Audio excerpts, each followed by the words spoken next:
Patuloy pong epekto ng tatlong iba't ibang weather systems po sa ating bansa.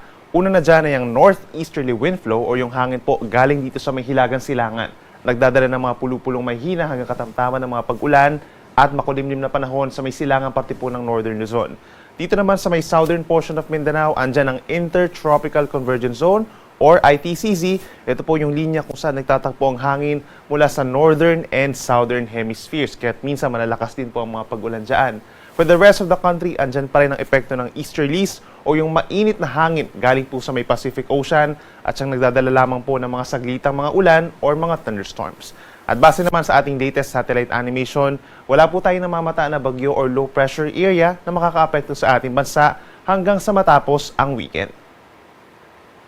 Ngayong araw po ng Miyerkules, asahan ng makulimlim na panahon pa rin dito sa may silangang parte po ng Northern Luzon, epekto ng northeasterly wind flow. Kabilang na dyan ang Batanes, Cagayan, Apayao, Isabela, hanggang dito sa may Aurora, asahan po yung mga light to moderate with at times heavy rains, lalo na po sa may kabundukan ng Isabela and Northern Aurora. Kaya mag-ingat po sa mga pagguho ng lupa. The rest of Cagayan Valley plus the rest of Cordillera Region, makulimlim na panahon din po for today at aasahan lamang po yung mga saglitang mahihina hanggang katamtamang mga pag-ulan. Habang natitirang bahagi pa ng Luzon, kabilang ang Metro Manila, partly cloudy to cloudy skies at may chance na lamang po ng mga pulong mga paulan or mga pagkidlat pagkulog, lalo na sa dakong hapon hanggang sa gabi. Temperatura natin or air temperature sa Metro Manila, posibleng umakyat sa 32 degrees Celsius, ngayon din sa ilang bahagi pa ng Northern and Central Luzon. Habang sa may Baguio City naman, posible lamang ang hanggang 25 degrees Celsius na air temperature. Sa ating mga kababayan po dito sa Palawan, fair weather conditions or madalas magiging maaraw naman po, yun nga lang mainit, lalo na sa may areas po ng central portion ng Palawan. Habang pagsapit sa may Visayas, may mga ilang areas po na bago magtanghali, magkakaroon lamang ng mga saglit na ulan, kabilang ng mga bayan po sa may eastern and central portion of Visayas. Pagsapit ng tanghali hanggang sa hapon, medyo magmumove po yung mga clouds patungo dito sa may western Visayas and Negros Occidental, kaya't asahan din po yung mga pulupulong mga paulan or pagkidlat pagkulog. Temperatura natin sa Puerto Princesa hanggang 32 degrees Celsius sa tanghali, habang sa Metro Cebu naman hanggang 31 degrees Celsius. At sa ating mga kababayan po sa Mindanao, magbaon ng payong yung mga nasa southern portion. Epekto po yan ng ITCZ. Mataas ang chance ng ulan umaga pa lamang sa may Basilan, Sulu, Tawi-Tawi, hanggang dito sa may areas po ng South Cotabato, Sarangani, Davao Occidental, and Davao Oriental. At minsan malalakas po yung mga paulan, mag-ingat po sa banta ng baha at pagguho ng lupa, bagamat hindi naman tuloy-tuloy yung mga magiging pag-ulan doon. For the rest of Mindanao, bahagyang maulap at madalas maaraw naman sa umaga hanggang sa tanghali. And then medyo mainit po or mainit sa maraming lugar pagsapit po ng tanghali. Sa dakong hapon hanggang sa gabi is partly cloudy to cloudy at may chance lamang po ng mga pag-ulan na nagtatagal ng 1 hanggang 2 oras. Temperatura natin sa Zamboanga City and Davao City, posibleng umakyat sa tanghali hanggang 33 degrees Celsius. Pagdating naman po sa ating heat index kahapon, pinakamataas ang heat index na naramdaman dito sa may Vera Catanduanes hanggang 45 degrees Celsius, na sinundan naman ng Pili, Camarines Sur with hanggang 43 degrees, at sa Iba, Zambales, 42 degrees Celsius.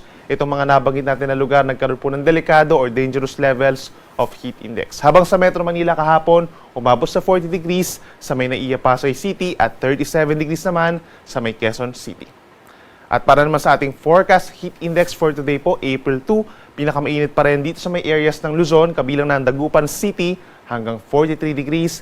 Sinundan din po ng dangerous levels of heat index na 42 degrees sa may Iba, Zambales pa rin at sa Vera Catanduanes. Habang for Metro Manila, halos katulad din po yung init na naramdaman natin kahapon for today. That's around 10 a.m. hanggang 3 p.m. po for today. Kaya patuloy na paalala sa ating mga kababayan ay mag-ingat po. Kung lalabas ng bahay, ay make sure po na meron tayong pananggalang sa init gaya po ng payong at sombrero, and make sure na inom po tayo ng maraming tubig, lalo na po pagsapit po ng tanghali.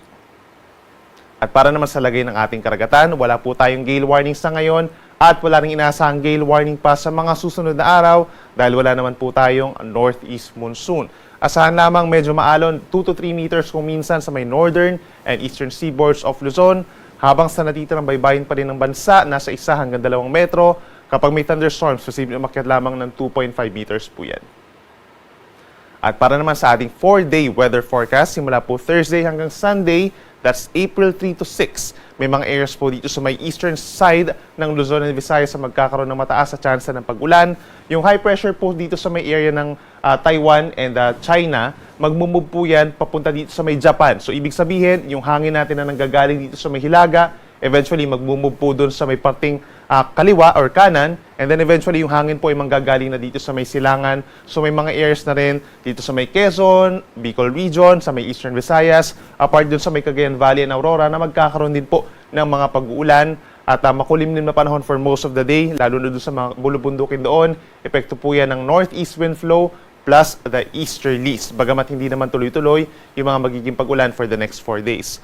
Samantala, meron tayong aasahan pa rin ng mga pag-ulan sa portions of Davao Region and Socsadgen. Pagsapit po ng Thursday and Friday, epekto pa rin yan ng ITCZ o yung bangga ng hangin niya from the northern and southern hemispheres. But then naakyat po yung ITCZ natin pagsapit ng weekend at magkakaroon pa rin ng mataas na tsansa ng pag-ulan. Hindi lang itong mga nasa southern Mindanao, malaking bahagi na po ng Mindanao magkakaroon ng mas madalas na mga pag-ulan at minsan malalakas po ito kaya't mag-ingat sa banta ng baha at pagguho ng lupa. Ang natitirang bahagi ng bansa, apektado pa rin po ng easterlies, itong central, southern Luzon, and malaking bahagi ng Visayas. Magiging mainit pa rin po at aasahan lamang po yung maliit na tsansa ng mga pag-ulan. Kung meron man, nagtatagal lamang ng 1 hanggang 2 oras. Ang ating sunrise po is 5:51 ng umaga at ang sunset ay 6:08 ng gabi.